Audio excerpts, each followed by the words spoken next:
감사합니다. 하나님께서 영광 받으신 줄로 믿습니다. 지난주에 김종혁 집사님은 이미경 집사님이 받쳐줘가지고 굉장히 잘했다고 하면서 되게 부러워하던 이것 때문이었거든요. 그래도 솔로로 또 나름의 또 다른 매력이 있으신 것 같습니다. 아내가 받쳐주지 않았어도 훨씬 아름다운 찬양도 된 것 같습니다. 하나님께서 영광 받으신 줄로 믿습니다. 서로 이렇게 인사를 나누실까요? 할렐루야, 은혜와 평강의 축복을 주시는 하나님께 영광을 돌립시다.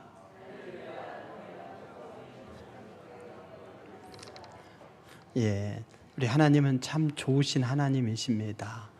우리의 축복을 주시되 그냥 생선 한 마리 주는 것보다 고기 잡는 법을 알려주는 것이 그것이 더 유익하듯이 무엇보다도 우리 인생 전반에 걸쳐서 은혜와 평강의 축복으로 함께 하시는 것, 이것이 얼마나 큰 축복인지 모릅니다. 하나님이 어떤 분이신지를 확신하고 살아가는 것, 이것 자체가 축복이에요.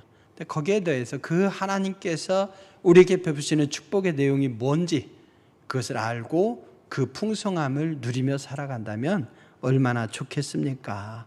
그것을 깨닫고 또 하나님 앞에 영광을 돌린다면 그야말로 우리가 건강하고 풍성한 삶을 살아가는 귀한 성도가 되리라 믿습니다. 오늘 본문을 보면 이렇게 시작하죠. 요한은 아시아에 있는 7 교회에 편지하노니 라고 말입니다. 우리 대한민국에 있는 동부설린교회, 아시아에 있는 7 교회 중에 하나죠. 맞습니까? 예, 맞습니다. 아주 유력한 우리 교회 아니겠습니까? 그렇지만 요한계시록을 쓰면서 아시아에 있는 7 교회라고 말할 때에는 앞으로 코로나가 풀리게 되면 우리가 성지순례를 가고자 하는 곳이에요. 터키의 서부에 있는 그 7 교회, 요한계시록 2장부터 나오죠. 거기에 보면은 에베소 교회, 또 서머나 교회, 또 버가모 교회, 두아디라 교회, 또 사대 교회, 또 빌라델비아 교회, 여기에 더해서 라오디게아 교회까지 7 교회입니다. 그런데 이 요한계시록은 7 교회에게만 딱 찍어서 보낸 서신이 아니에요. 그 아시아에 있는 7 교회 외에도 다른 다양한 교회들, 그 교회들이 이 말씀을 회람하면서 시련을 이겨내면서 소망 가운데 살았단 말이죠. 7 교회라고 할 때 그 교회들은 역사상 존재했던 교회들이에요. 가상의 교회가 아닙니다. 그 교회들이 경험하고 있는 실제적인 현장, 성도들이 겪고 있는 실제적인 시련, 그 시련 앞에서 소망을 주는 위로의 말씀인 거예요. 그게 7이라고 하는 숫자가 갖는 상징성이 있죠. 완전수. 그래서 그 당시에 7 교회뿐 아니라 로마 제국 아래에서 시련을 겪고 있는 모든 교회들, 그리고 시간을 넘어서서 오늘 우리 동부설린교회에 이르기까지 이 땅에 있는 모든 교회들을 향해서 주시는 하나님의 소망의 말씀이라, 이 뜻이에요. 7 교회라고 하는 뜻은 그래서 아시아에 있는 7개의 숫자적인 그 당시에 있었던 교회, 이렇게만 제한해서 보면 아니 됩니다. 그러면 이 말씀은 어떤 말씀이냐? 온갖 시련을 경험하고 있는 7 교회, 아시아에 있는 이 7 교회와 그 당시에 있는 모든 교회와 지금의 교회들까지 모든 교회에게 우리가 믿는, 우리가 고백하는 하나님이 어떤 분인지를 소개하고 하나님께서 주시는 축복이 무엇인지를 소개하면서 그 축복을 누리는 주인공이 되라. 그러면서 그 축복을 풍성하게 누리게 되면 그 자체로 하나님께 영광이 된다는 것, 이것을 우리들에게 가르쳐주고 있는 겁니다. 그러면 우리가 믿는 하나님은 어떤 분입니까? 여러분에게 하나님은 어떤 분이냐라고 하면은 갑자기 뭐예요?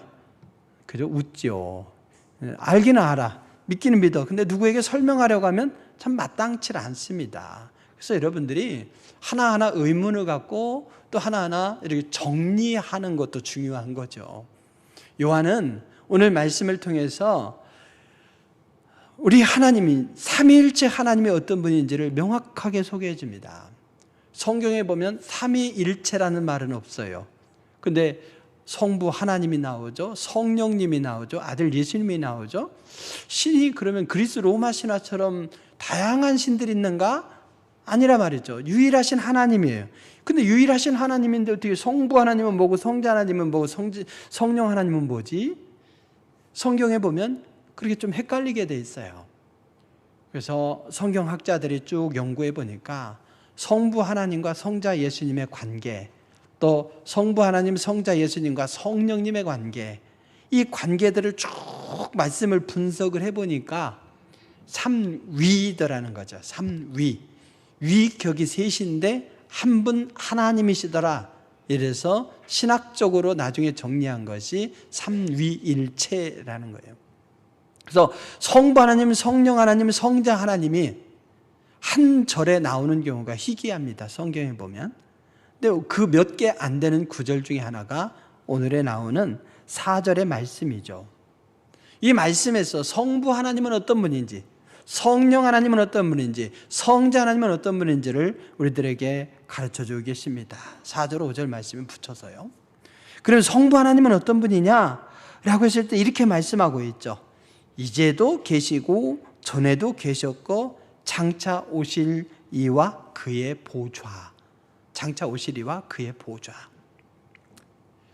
즉 이제도 계셨고 전에도 계셨다. 또 앞으로도 계실 분이라는 뜻이죠.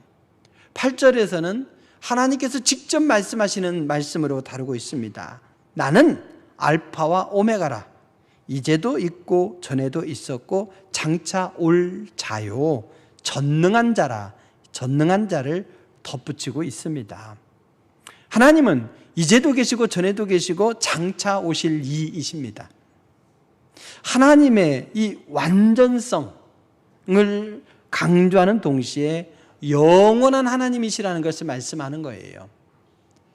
그러면 이제도 계시고 전에도 계셨고 앞으로 오실 분이라고 하는 이 표현이 어디서 나왔을까요? 이것은 출애굽기까지 거슬러 올라갑니다. 모세가 호렙산에 있을 때에 하나님께서 타지 않는 떨기나무 사이에서 나타나셨죠. 그래서 모세를 애굽으로 보내십니다. 근데 누가 보냈다고 합니까? 나를 당신의 이름이 뭡니까? 하나님의 이름을 얘기해 줘야 될 거 아닙니까? 라고 했을 때에 하나님께서 이렇게 말씀하셨습니다.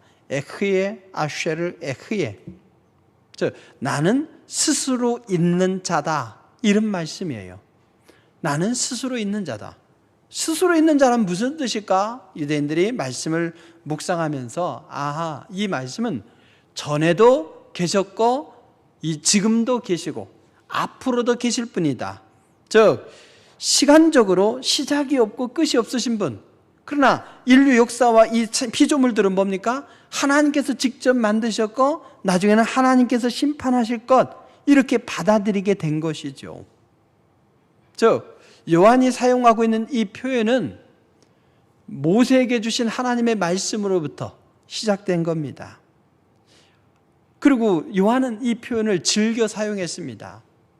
그래서 순서를 바꿔서 유대인들처럼 이전에도 그리고 지금도, 지금이라는 표현도 또 표현을 쓰기도 하죠. 그리고 앞으로도 계실 분 이렇게 하고, 아니면 과거를 옛적에도 계시고, 이런 식으로 표현하면서 요한은 몇 차례 이걸 즐겨 사용했습니다. 이것으로 그치지 않죠.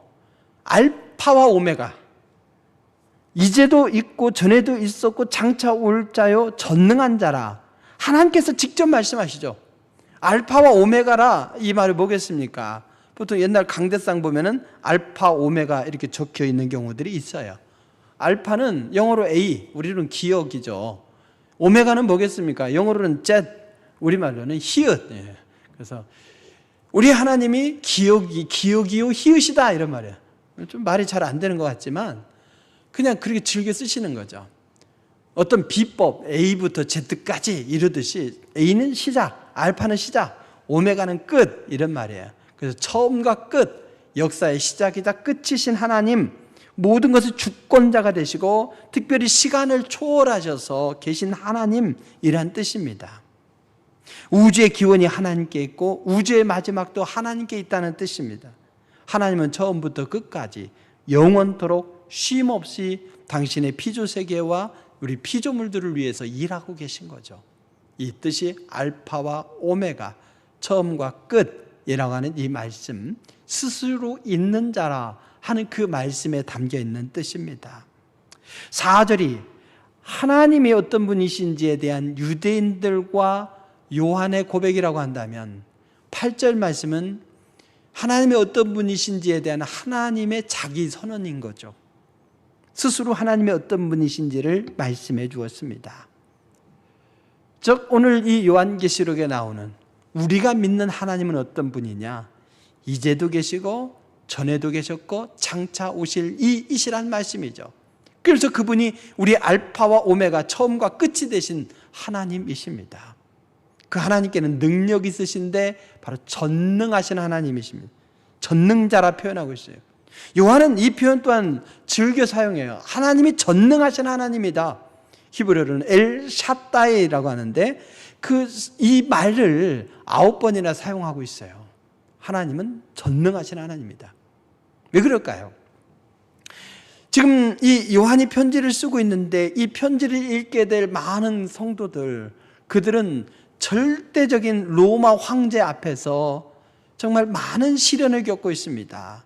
눈에 보이지 아니하는 하나님은 참 연약해 보이시는 것 같아요. 무기력해 보입니다. 그래서 하나님께서 우리를 도우실 힘도 없는 것 같아요. 그러면서도 그 신앙을 지켜내려고 몸부림하고 있죠. 그들을 향해서 우리 하나님은 전능하신 하나님이다. 로마 황제와 비교할 수 없는 능력을 갖고 계신 분이다. 그 하나님이 역사의 주관자가 되신다. 그 하나님을 믿고 소망 가운데 승리하자.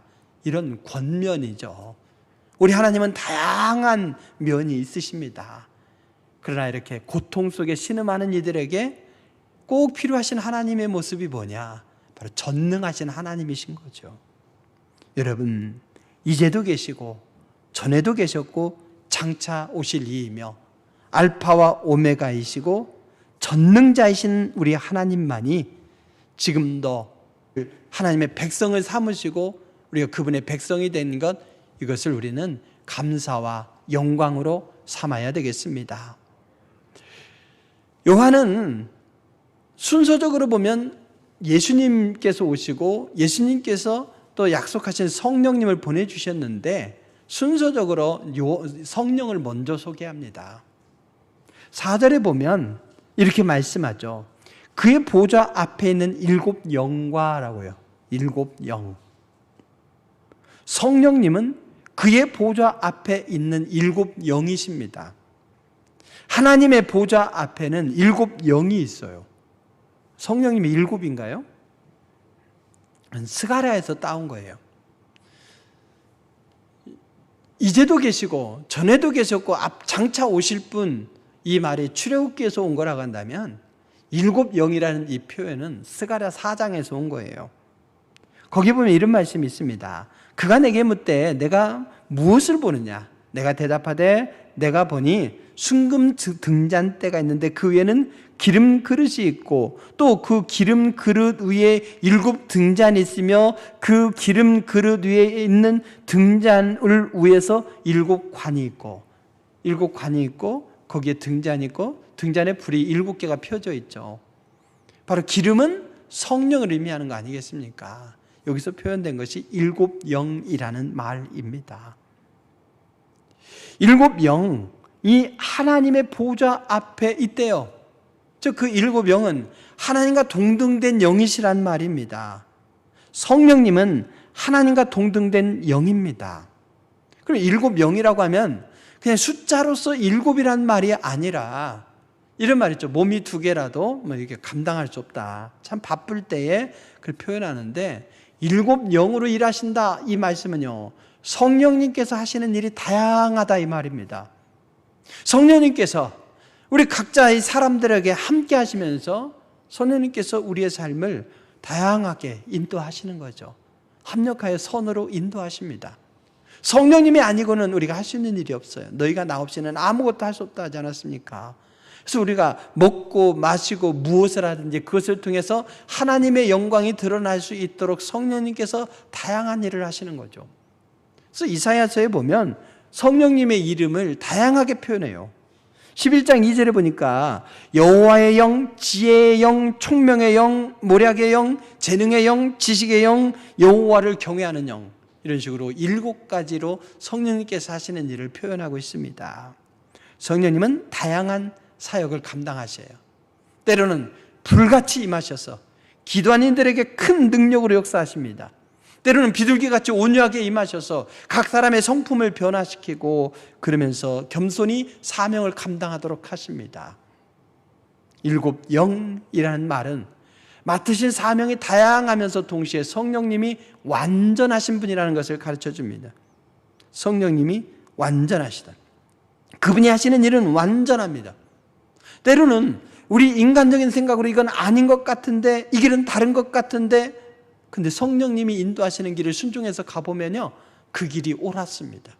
그래서 여러분, 성령님께서 완전한 지혜의 영으로서 그 능력으로 우리를 인도해 가실 때에 그 인도하심에 내어 맡기시기 바랍니다.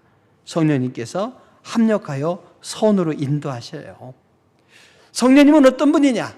하나님과 동등된 영이십니다. 다양한 사역을 감당하시는데 그 사역이 하나하나가 완전하십니다. 그 성령님께서 우리와 함께 하십니다. 얼마나 감사한 일입니까?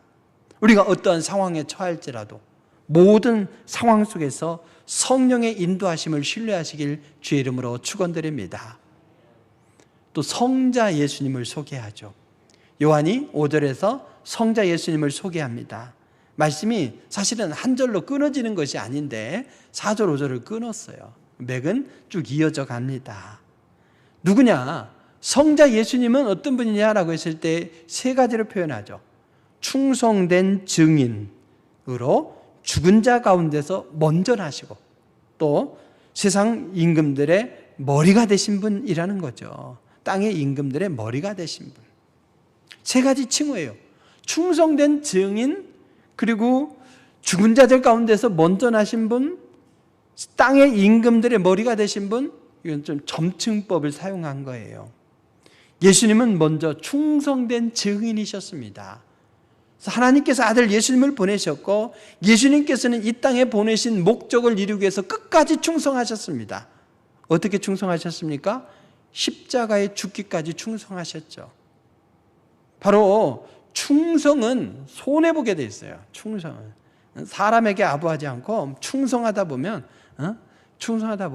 좌고우면하지 않다 보니 미움도 사게 되죠. 충성이 어쩌면 죽음으로 이어지는 거예요. 충성된 증인이라고 했잖아요. 증인은 목숨을 걸고 진실을 말하는 사람이에요. 그래서 증인이라는 말과 순교라는 말은 헬라어로 같은 말이에요. 같은 말이에요. 그래서 충성된 증인으로 살다 보니 십자가에 못 박혀 죽으셨죠. 그렇습니다. 바로 충성이라고 하는 것은 목숨까지도 불사하는 각오인 거죠. 그런데 그렇게 십자가에 죽으셨지만 우리 하나님께서는 어떻게 하셨습니까? 아들 예수님을 죽은 가운데서 일으키셨죠. 부활시키신 거죠. 그래서 죽은 자들 가운데서 먼저 나시고, 먼저 나셨다는 말은 시간적인 의미가 아니라 잠자는 자들의 첫 열매가 되시고 소망이 되셨다는 말씀이죠. 충성된 증인의 결말이 순교적 죽음이라면 하나님은 그를 다시 일으키신다는 거예요. 죽기까지 낮아지셨지만 주님은 그를 높이셨습니다. 높이셔서 어떻게 하셨습니까? 땅의 임금들의 머리가 되게 하셨다는 거죠. 땅의 임금들의 머리, 만물 위에 뛰어나시고 모든 권세자들을 지배하시는 통치자가 되게 하셨습니다. 모든 이름 위에 뛰어난 이름이 되게 하셨습니다. 그래서 빌립보서 2장 10절 11절에 보게 되면 하나님께서 이렇게 낮아지신 예수님을 어떻게 높이셨는가를 보여줍니다.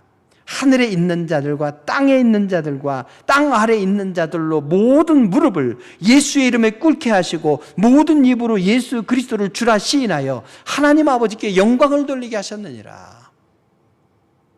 만왕의 왕으로 높여주신 거죠. 사랑하는 성도 여러분, 예수님은 충성된 증인이십니다. 죽은 자들 가운데서 먼저 나셔서 땅의 임금들의 머리가 되신 분입니다. 그 예수님께서 다시 오시면 땅에서 임금 노릇하던 자들, 절대 권력을 누리면서 그것으로 사람들에게 호령하던 사람들, 그들은 다 어떻게 되겠습니까? 하나님의 심판대 앞에 설 것입니다. 예수님은 모든 역사를 마감하시며 하나님 나라를 완성하실 것입니다. 오시리라 라고 했죠. 오시리라. 오시리라. 이 말은 미래형이 아니에요. 오히려 직설법 현재형으로 되어 있는데 오시리라로 되어 있어요. 표현이 마땅치 않은 거예요. 그냥 오신다 이러면 이게 힘이 없고, 오셨다 이러면 과거형이고, 오실 것이다 하면 미래형인데, 헬라어에서 현재형으로 오신다라고 이 표현을 현재 직설법으로 쓴 것은 뭐냐면은, 이것은요 예수 그리스도의 재림이 확실하다, 그리고 임박했다 이런 뜻이에요. 이걸 우리말로 이게 번역해서는 명확하게 통하질 않아요. 그래서 오시리라라고 표현한 거죠. 예수님께서 다시 오시는 것은 확실하다, 확실하고 임박했다. 보라, 그가 구름 타고 오신다라는. 7절에 의하면 예수님을 찌른 자들도 볼 거래요. 세상의 모든 통치자들도, 모든 이들이 예수님이 오실 것을 볼 것이라고 말씀하고 있습니다. 얼마나 웅장한 순간이겠습니까? 고통 속에 신음하던 영혼들에게는 바로 희망의 소식이죠.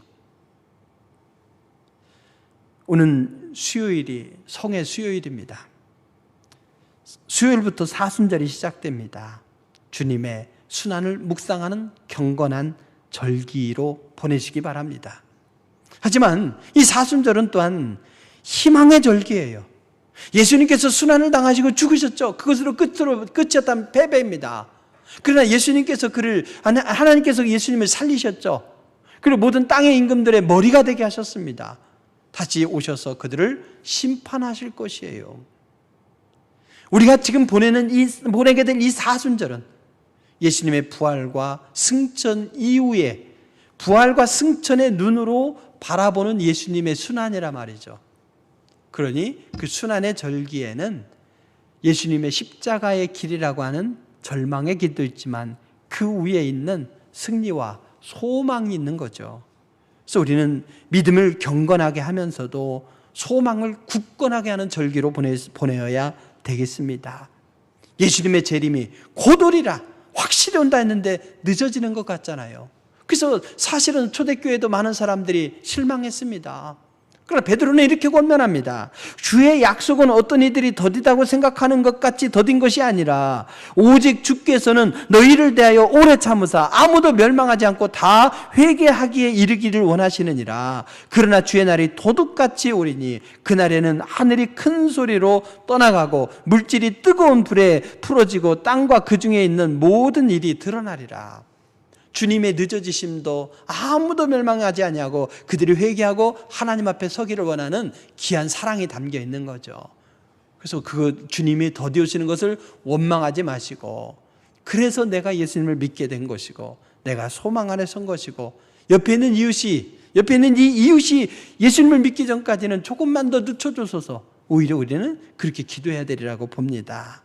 어쨌든 여러분, 우리를 사랑하시고 우리를 향해서 위대한 계획을 갖고 계신 우리 하나님은 삼위일체 하나님이십니다.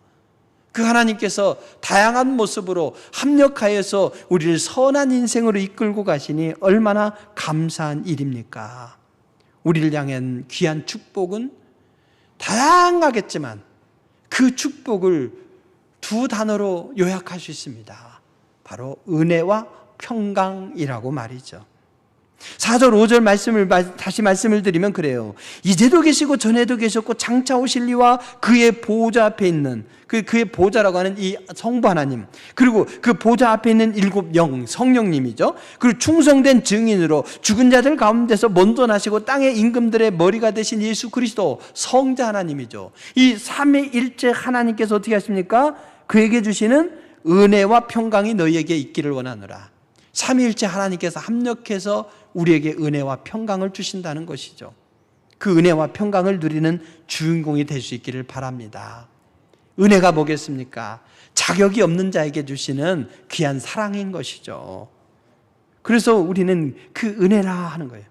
하나님께서 우리에게 어떤 은혜를 주셨습니까? 제일 중요한 것이 바로 은혜 중에 은혜는 구원의 은혜인 거예요. 오늘 본문에 보십시오.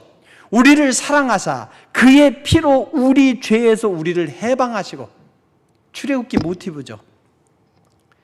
노예로 신음하고 있는 그들의 신음소리를 들으시고 하나님께서 그들을 종살이에서 신음에서 건져내셨죠. 해방시키셨죠.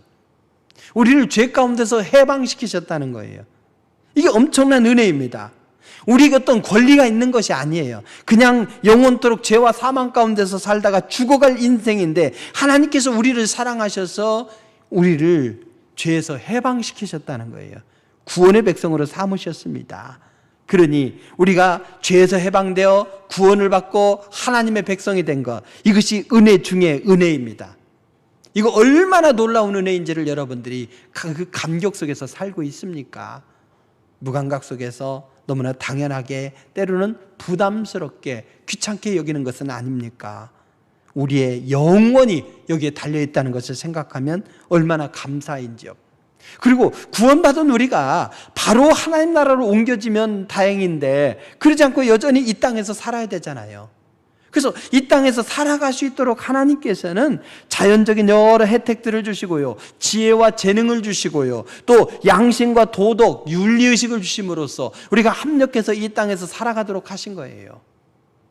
그러니 하나님께서 구원의 은혜를 주셨을 뿐만 아니라 구원받은 백성이 이 땅에서 승리로 살아갈 수 있도록 다양한 것들을 넉넉하게 주시니 우리는 하나님의 은혜에 감사할 수밖에 없습니다.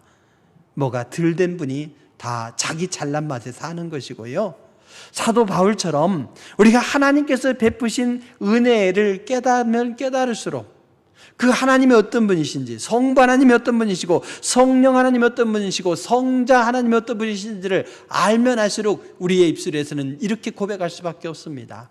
내가 나된 것은 하나님의 은혜라라고 말입니다. 나라고 하는 존재 자체가 은혜고 내가 살아가는 모든 것이 은혜입니다. 어제와 오늘과 내일이라고 하는 시간이 은혜이고 내가 소유한 모든 것이 은혜입니다.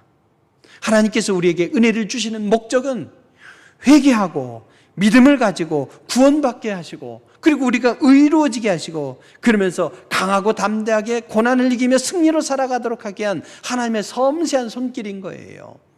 자격이 있어서 조건이 있어서 하나하나 그걸 지불하고 사는 것이 아니라 하나님께서는 이렇게 풍성한 삶을 살아갈 수 있도록 우리들에게 막 주신 거죠. 그러니 이 모든 것이 은혜입니다. 은혜입니다. 이렇게 고백할 수밖에 없습니다. 하나님이 삼위일체 하나님께서 베풀어 주신 은혜는 축복 중에 축복임을 믿고 감사하시기 바랍니다. 오늘 이 은혜의 축복에 의해서 평강의 축복을 이야기하죠. 여러분, 하나님께서 자격이 없는 나에게 구원을 주셨고 구원받은 백성으로서 살아가기에 필요한 모든 것들을 주셨다면 우리 안에 염려, 근심, 걱정, 불평, 원망이 뭐가 필요하겠습니까? 다 하나님께서 채워주실 것으로 믿고 신뢰가 되는데요. 그래서 풍랑이 이는 밤에도 고물에서 평안히 단잠을 이룰 수가 있는 겁니다. 환경에 의해서 이리저리 요동할 필요가 없습니다. 우리의 구원을 위해서 아들까지 내어주신 하나님께서 또 삼위일체 하나님께서 합력해서 선으로 우리를 인도하시는데 우리가 뭐가 염려가 있겠습니까? 그래서 하나님의 은혜를 알면 알수록 우리의 마음에는 평강이 찾아오게 되어 있습니다. 여러분, 은혜를 모르면 불안과 염려예요. 그러나 은혜를 알면 평강입니다. 그래서 은혜 없는 평강이 있을 수 없고 은혜 풍성하다고 하면서 평강이 없을 수 없는 거예요. 은혜와 평강은 단짝입니다. 예수님은 고통스러운 중에 이 땅에 평강의 왕으로 오셨습니다. 우리에게 넘치는 은혜를 부어주심으로 인생의 모든 문제를 해결해 주심으로 우리가 평강을 누리게 하셨습니다. 그리고 앞으로도 수많은 난제들이 있겠지만 하나님은 그때마다 합력하여 선으로 인도하실 거예요. 그 사실이 믿어지면 우리는 염려 필요 없죠. 하나님께서 어떻게 이루실까 평강으로 그 일을 기대하면 되는 것입니다. 사랑하는 성도 여러분, 평강은 힘입니다. 자신감입니다. 당당함입니다. 평강에는 두려움이 없습니다. 그렇다면 우리는 어떻게 살아야 될까요? 오늘 하나님께 영광을 돌리라 말씀하죠. 하나님께 영광을 돌린다는 건 뭐겠습니까? 입으로 주여 주여 하면 영광을 받으십니까? 아니죠. 오히려 우리의 삶을 그렇게 살아내야 되는 거예요. 하나님께서 베푸신 이 은혜를 우리의 삶 속에서 경험하고 그것을 누리며 살아가고 그 은혜와 더불어서 찾아오게 되는 이 평강을 누리는 삶, 이것이 이 땅의 평강의 왕으로 오신 예수님을 믿고 고백하며 응답하는 삶이죠.